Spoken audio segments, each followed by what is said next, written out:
Okay, so welcome to the first demonstration. For the first one, I thought we would take an alien from Star Wars. This is one of the more exaggerated characters that you can find when it comes to ear designs. And this is really going to be a character where the ears signify it's identifiable for the race of the character. It also provides some sort of special hearing ability. It influences the clothing that the character is able to wear, and so really it checks off a whole bunch of different boxes for how the ear design sort of impacts the character. So for the first part here, what I want to go ahead and do is I'm going to take a sort of a profile shot for the character that we've got, and break it down. And this is really interesting because you're with this, you know, you're taking a human being. Okay, so in the original Star Wars, a lot of the aliens that you have, there wasn't CGI. So what you were dealing with was, you were actually dealing with, just sort of human beings. Okay, you're dealing with the actual human head, and then it's a prosthetic that's being put on top of, the actual actor that you have right here. Okay, so this makes it really interesting because um, it changes sort of the feasibility of being able to draw the character, right? And so this is why it's used so much in entertainment, because it's quite simple in all the respects. So we're going to be dealing with this is a Sullustian. Okay, this is Sullustian. So a lot of people know this for the famous character of Nine Numb. And a lot of people may be familiar with it in entertainment. The race has appeared in video games, it's appeared in film, it's appeared in television, comic books. It's not just sort of a one-off character for a movie. Okay, so you start off with the basis of the human head, okay, because the actors wore a prosthetic, the guy who played Nine Numb, okay. Now at about the halfway mark, which we've got right here, okay, you have the first sort of differentiation, which is where the prosthetic went on top of the human's head. Okay, so we're kind of dealing with this sort of triangle form. Okay, we're sort of dealing with like big flaps. Okay, for the character. So we're dealing with the character's head, which is kind of like this. Okay, and it's even sometimes it goes down. And we're going to look at the different ages, right? We're going to look at the different ages for the race, change a period of over time.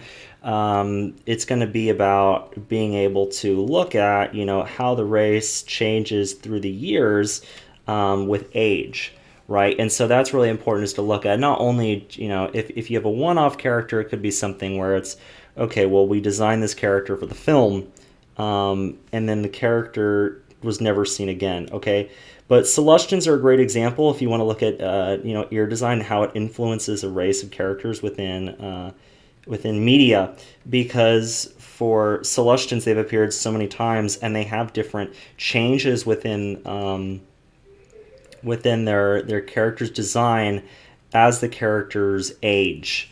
Okay, and looking through comic books and many different examples and whatnot. Okay. So when you're looking at the Sullustian, you have these huge ears. It's very identifiable for the character. If you looked at it with a black silhouette, if you looked at it just a plain simple color going over the silhouette, it would be easily identifiable for anyone. Okay, and they also have this sort of, at the top here, they have this bump. Okay, so that's going to be your main sort of your main construction, right, for the character when you're looking at it from a profile view. So we can see that these ears are almost like elephant ears, right? What does it remind you of? Well, it reminds you of an elephant, right? That's what it reminds you of when you're looking at it. Kind of like a Dumbo character from Disney, right? So that's something that you're paying attention to as an audience. If you're asked, what does this remind you of? Well, that's most likely what you're going to go towards, okay? And so these ears have influenced what they're able to wear, because they can't have anything that goes over their ears, right? With the exception being, which is why they're shown as pilots so often, is a headset, okay? So almost every single time that you see a Sullustian, you're going to see them with the same sort of clothing attire, which is they wear these sort of leather, they wear these sort of, leather hats that go over the ears just slightly, and they go up like that. And so it's identifiable, the race, because you can see these hats that they're wearing almost every single time, and you go, hey, that's a Sullustian. I know what that is. It's easily identifiable on screen. Okay, and that's what you're aiming for when you're designing a character. If you're going for something where it's, you want your character to be recognized 100% of the time. No matter what it is, no matter what character you're designing or for what purpose, you always want your character to be identifiable if they're a main character. If they're a background character and you're not going to see them too much, or maybe they appear on screen for just a few minutes, maybe you're not really going for that. But you're definitely going for that if they're going to be a main character, and that's what we're trying to design. Really, is we're trying to think about not just cool characters, but maybe you have characters that you want to appear, a few different times, right? Okay, and so that's one of your goals and whatnot. Okay, so they have these, that we'll put in the slots for the eyes of where their eyeballs are. Okay. And they have these sort of big lips, which are, going on the bottom. Okay, so that's kind of your main, that's your main construction that you're dealing with right there when it comes to Sullustians, right? You know that they're going to have these really big eyeballs and really big ears with the flaps that you've got. Okay, so let's actually look at the construction of the ear. How similar is it to a humanoid's ear? Okay, so let's go ahead and this is going to be our just sort of construction layer that we're going to be dealing with. If we start off right here, let's go ahead and look. So you have the look, which is going right down, right? The top lobe, okay, and the top lobe goes in just like that. It goes in, right? So we're following the same construction of a human ear, right? We have everything that's going out, okay? You have the little bit, which is relatively connected. But just like you have up here, we're trying to create this sense with the character that if you saw it, you would say, okay, that seems to be pretty similar with a human being. Okay, when I'm looking at the design, I'm saying, okay, so this was inspired by a human being. Like we said, it was a prosthetic that was worn by human beings. But it's something where it's a character that we can tell they're not too far off in the realm of fantasy. They're pretty similar to the roots of, an ear that we could identify with a human being, right? It's pretty similar. That's one of the goals that we've got right here for this character type. Okay? And right here, we've got this this sort of connected lobe, which goes down, right? So this goes down, and then it sort of connects right in there. And the same thing happens for right here, and we're following this. Okay, we're going up, over, which goes in, and then you're just gonna you look and you're saying, okay, well, it's symmetrical, right? Most ears that we're gonna be looking at for characters are going to be symmetrical, right? You're not going to see too much differentiation. You're going to have characters where you're going to see the same ear. The only exception would be if you're doing something which is sort of intentional. If you're dealing with a character where one of the ears has been, for example, bitten off, or has been in some accident, or it's deformed, or in some way it contributes to the actual history of the character, right? Right, because you're always thinking about the character is born. Everyone starts off as a child, some sort of baby, or even if it's conceptualized or something. When it's conceived, right, everything is dealing with this. You want to think about at its base form, if I were to create more of them, what would it look like? So we're just going to go ahead and do, something real quick right here for the hat lines. Okay, you got this part which is coming over right there. I'm just trying to do this kind of quick so that you can sort of, picture the flaps as it's going down. And it actually, they kind of overlap. It connects right there, the way that it works with the flaps they have. That's going down. So there's your basic ear design that they decided for the Sullustian, right, that you've got right there. Okay, so you have these big ears, okay, what you're looking at, you're saying, okay, well, if I'm looking right here, I mean, it's pretty remarkable that they account for probably about half of the size of the head is just the ears. It's not the case on a human being, right? So you could say almost half and half put together, those two put together would equal half that you've got for the Sullustian, right? Okay, let's go ahead and look at it from a different angle right here. So let's go ahead and do that.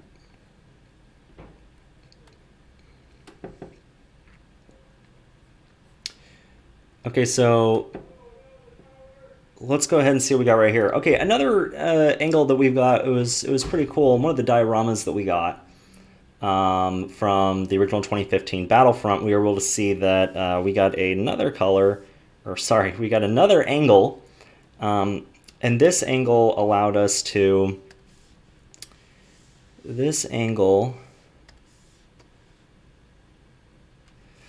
see sort of like a really good rendered shot of the side head for Sullustians. So that was pretty useful that we got in that. So that's what we're going to do right here.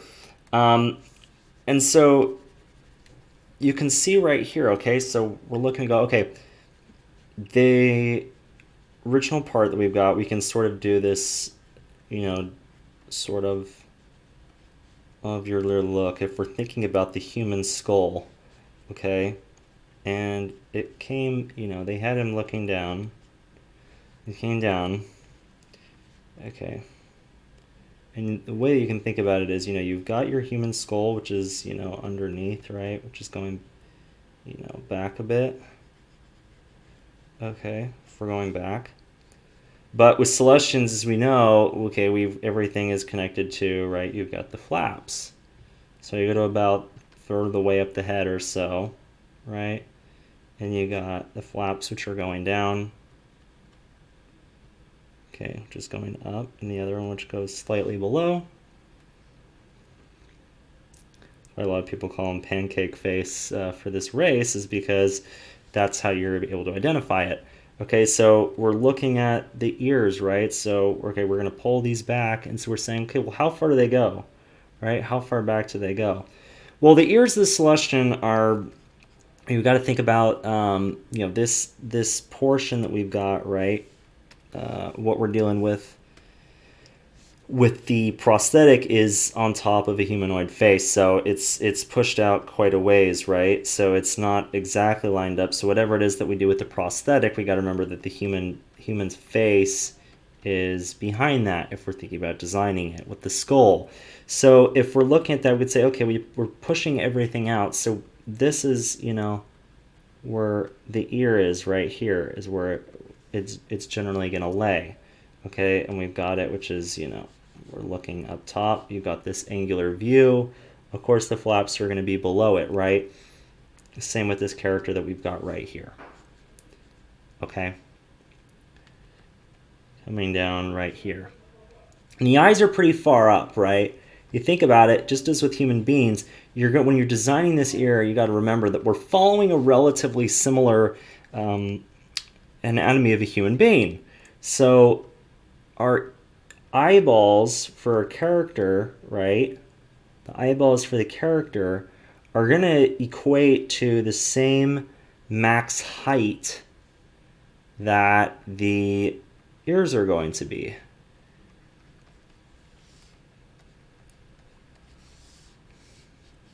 And as we said with the Sullustians, they have this sort of a little bit of a difference where we have this egg shape which is going through with the head, right? We have this sort of egg shape which is different. Okay. So this needs to be changed a little bit. So we'll change it a little bit to make it a little bit more flat, okay? Okay, we got our, you know, character which is coming down. whatever, okay? So we have this angle that we're looking at right here. We're still paying attention to how the ear lays out, right? So we're probably going to move it a little bit back. We're thinking, okay, it has to be equal with the eyes. Okay, we've got this where the nose is going to be right here, the mouth right here, and you're saying, okay, well, normally the ears end at the nose line, okay, the bottom of the nose. Well, that's not the case when you have a character with really large ears, just as we see right here. And so they pulled theirs all the way down to give them, you know, those elephant-looking ears that we're so used to. Okay? Now, it can change. Okay, it can change, and that's what we're gonna show with the next one too. So I'm thinking about this right here, and I'm thinking, okay, you know, the ears going up, it's got a little bit of shapeliness right there, and it goes down. Remember how I said we're thinking about 3D, okay? The ear is turned, right? So if the ear is turned that we're looking at right here, right? If the ear is turned, we're not drawing something which is completely flat. We're drawing something which is jutting out at us in 3D, right? We're turning it something that's jutting out at us in 3D. Okay, so we've got this lobe which is sort of coming in right there. And then you're following the same sort of, you know, inside anatomy that a human being has, just changed slightly as we talked about. You know, you got this part which is coming out right there. Okay. And then you've got your, you know, your cap, which comes back down just like that. Okay. And is gonna come over. So the ear right here, and just like on the other side, if we're to draw just a little bit of this, right? If we're gonna draw a little bit, it comes down and it goes up, but you're only gonna get, right? You're only gonna get, and then it's gonna get really slim, the slightest little portion of it. Okay, the slightest little portion, if we're thinking about it, you know, being a cross, right? If we're thinking about it being a cross. So this is a relatively young character, you know, that we've got right here. It could be relatively young. We've got something which is middle-aged or so, and so it's relatively young for the actual species that we've got. And if you're thinking about how to design ears, right, this is the character gets older, you're going to have differences. You're going to have differences in the structure of the ear, right? Just as we talked about, ears get longer, they could get shorter, okay? They could jut out more or less, right? More or less. Okay, so this is kind of going in like that as it's going along the folds of the skin. So you're thinking about that three-dimensionality right there. Okay, but that's right. So that's what we're looking at from the side. Okay, that's if we're looking at from the side, right? So we're going to pull this in just like a little bit more.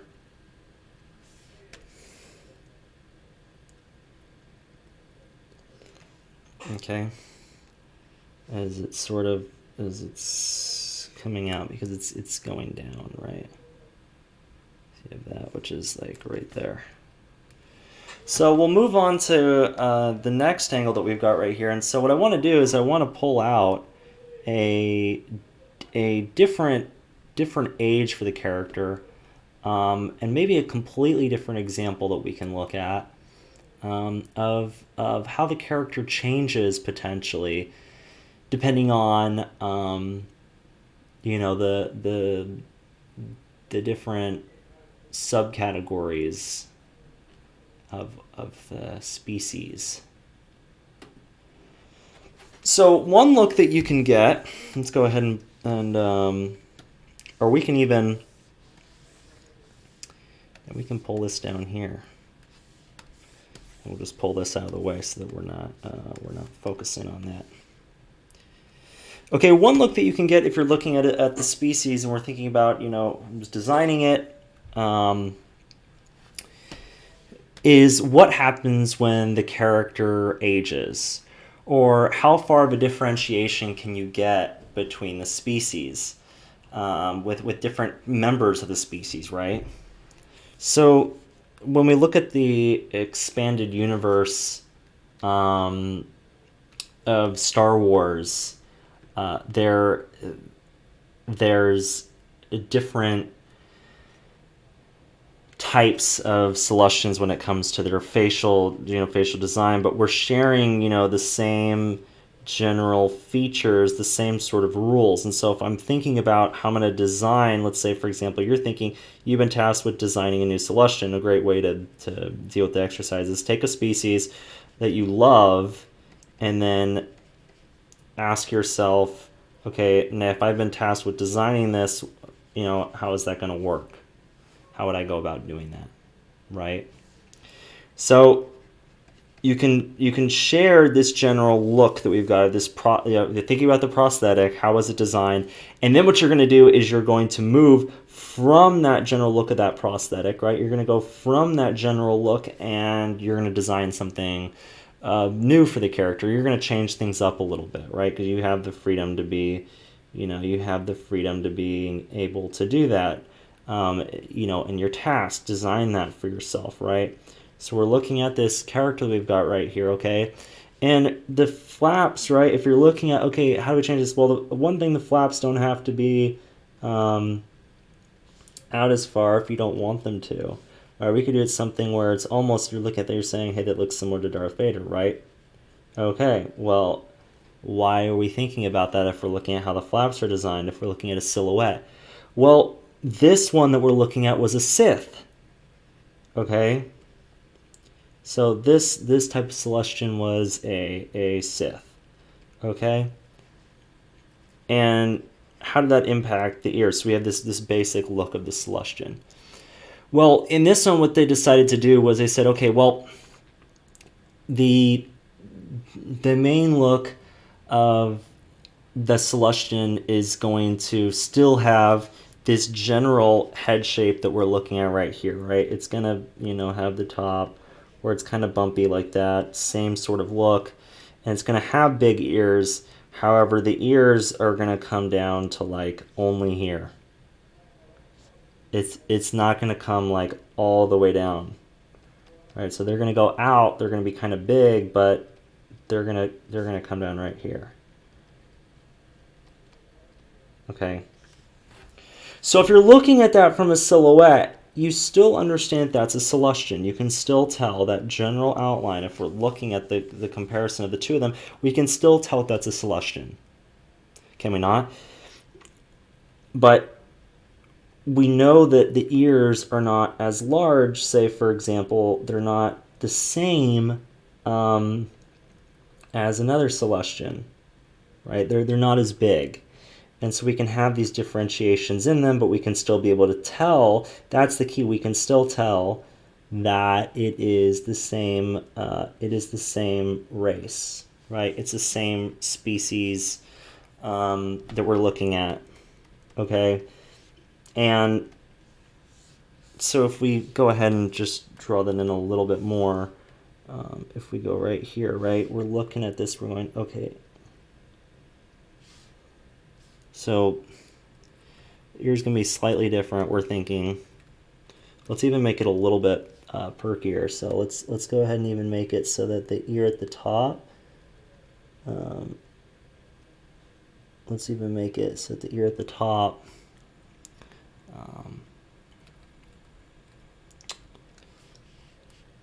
is pointy almost.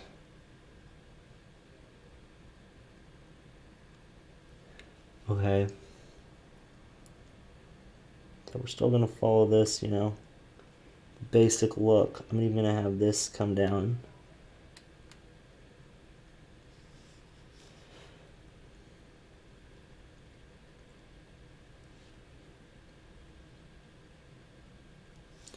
Right. Okay, so we're thinking about it's kind of pointy. It's kind of pointy, but the character is still identifiable. If we were to look at it from a silhouette, we can still tell that it's a Sullustian, right? And that's part of it's really the key. Okay.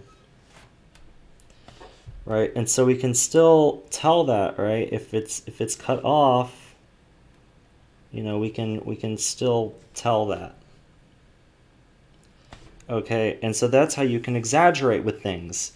If you take it a step further, you say, okay, I'm going to draw one that is a bit older, right? I'm going to draw one that's a bit older. You can move with what you have and say the focus is still going to be, you can still look at that, right? You can still create that generalized silhouette that you're looking at if you're designing this character, okay? But you're saying, I'm going to make it so that the Sullustian is even older, right? I'm going to make it so they're different.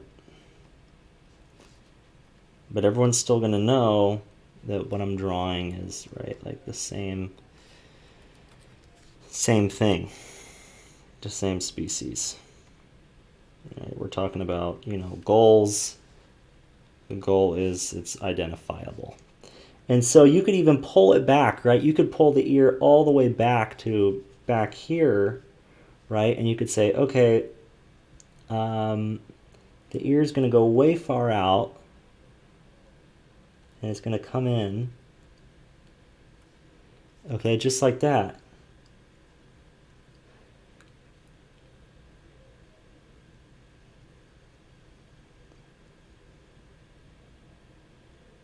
Right?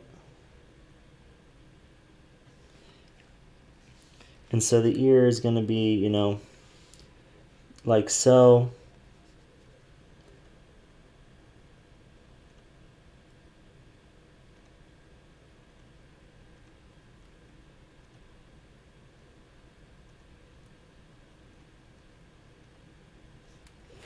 Okay, it's all the way back is what I pulled it. I pulled it all the way back right here. Okay, so you have this, and we could even make it bigger right there. Okay, so that is completely different shape from the ones that we just looked at, right? And you could even do the wrinkles and whatnot, and have your character and whatnot, right? But you're thinking about it. The point to that is looking and saying, hey, we just took the general, look of it, and we just changed the ears to be a different shape from what this is. They're looking out, they're kind of pointy, they're like that, they're going in and whatnot. We have this general design that I'm thinking of and whatever that are going on. It's still got that big lobe at the bottom, right? But you can still tell that it's part of the species because it's simply the silhouette and the design. It's such a big ear, right? So size is the key. Size is the key for this character, right? So that's the first demonstration. That's just really a breakdown of one species that we're going to be looking at. And the point is you don't want to be doing a whole bunch of detail. You don't want to be really, when you're doing this, when you're trying to break things down, you want to create as simple as possible. You don't need to be doing intricate shading and cross hatching, whatever it is that you want to do, or really different line weights and variations and stuff. What you want to be doing is breaking it down into the simplest shapes that you can, looking at proportions, looking at size, looking at the deconstruction of the character's face, right? How big are the ears compared to the face? Where are they laid out? If I'm moving this in a 3D view, if I could turn things around from the side, from the back, where should I expect them to be placed? This one's pretty humanoid, and that's why I wanted to start off with it, so that you can tell that. But when we're moving on, it's going to change a little bit. The placement of the ears is going to be different. And so you have to think about when you're designing your characters, not only what is the purpose behind it, how can I make it identifiable? Right? How can I make the species identifiable? And how can I create it in a way that you can still change the character almost drastically in the look that they have for aging or not aging or sort of mutation or whatnot, but you can still tell what the species is.